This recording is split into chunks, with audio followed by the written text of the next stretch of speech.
नमस्कार, मी पंजाब डक. पूर्व विदर्भामध्ये नागपूर, वर्धा, भंडारा या गोंदिया या पट्ट्यामध्ये आणखीन 2-3 दिवस तिकडल्या भागात पाऊस राहील. पण राज्यात मात्र सर्वदूर तर सध्या तरी पाऊस नाही. पण राज्यात मग तुम्हाला एक सांगू इच्छितो की राज्यामध्ये सध्या तरी विखुरलेल्या स्वरूपाचा भाग बदल, जिथं पडला तिथं अर्ध्या तासाचा, 1 तासाचा, 20 मिनिटाचा, 10 मिनिटाचा असा पाऊस पडणार आहे. म्हणून हा अंदाज लक्षात द्यायचा.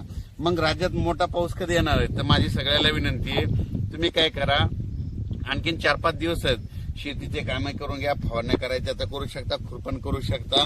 कारण की राज्यामध्ये 17-18च्या नंतर काय होणार आहे, तामिळनाडू, आंध्र प्रदेश आणि कर्नाटक या भागामध्ये आतापर्यंत 1-1.5 महिना झाला पाऊस नाही.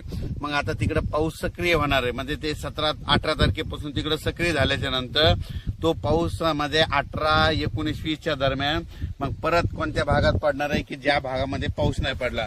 मग त्याच्यामध्ये तुम्हाला सांगतो की त्याच्यामध्ये लातूर जिल्हा, धाराशिव जिल्हा, सोलापूर जिल्हा, सांगली, नगर, कडाष्टी, पाटोदा या भागामध्ये मग 18 तारखेच्या नंतर म्हणजे 18 जुलैच्या नंतर परत तिकडल्या भागात दक्षिणेकडे पाऊस सक्रिय होणार आहे. म्हणून हा अंदाज लक्षात घ्यायचा. म्हणजे सांगायचं झालं तर तुम्हाला सांगू इच्छितो, राज्यात मात्र पुन्हा परत 20 तारखेच्या नंतर आणखीन पाऊस वाढतच जाणार आहे. पण 18च्या नंतर काय होणार आहे की जे पट्टा आहे म्हणजे कोणता जे पावसापासून वंचित झालेला आहे, लातूर जिल्हा, बीड जिल्हा, सोलापूर जिल्हा, नगर जिल्ह्याचा काही भाग म्हणजे हे भाग आणि सांगली जतचा काही भाग, पंढरपूर या भागामध्ये तुम्हाला सांगू इच्छितो, तुमच्यासाठी खरंच आनंदाची बातमी. 18 जुलैच्या नंतर तुमच्या इकडे पाऊस चांगला सक्रिय होणार आहे. कारण की काय होणार आहे, कर्नाटक, आंध्र प्रदेश, तामिळनाडू, केरळकडे तिकडे पाऊस सक्रिय होणार असल्यामुळे आता तिकडचा पाऊस आपल्याकडे येणार आहे.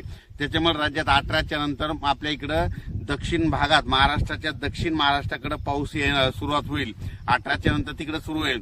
त्याच्यानंतर 19च्या नंतर थोडा पुढे सरकेल, 20ला पूर्ण आणखीन पुढे सरकेल. मग 24च्या मग जुलैच्या शेवटच्या आठवड्यात राज्यात मात्र सगळीकडे पाऊस होईल. म्हणून हे लक्षात द्यायचं. अचानक वातावरणात बदल झाला तर लगेच एक उद्याच्याला मेसेज दिला जाईल. धन्यवाद.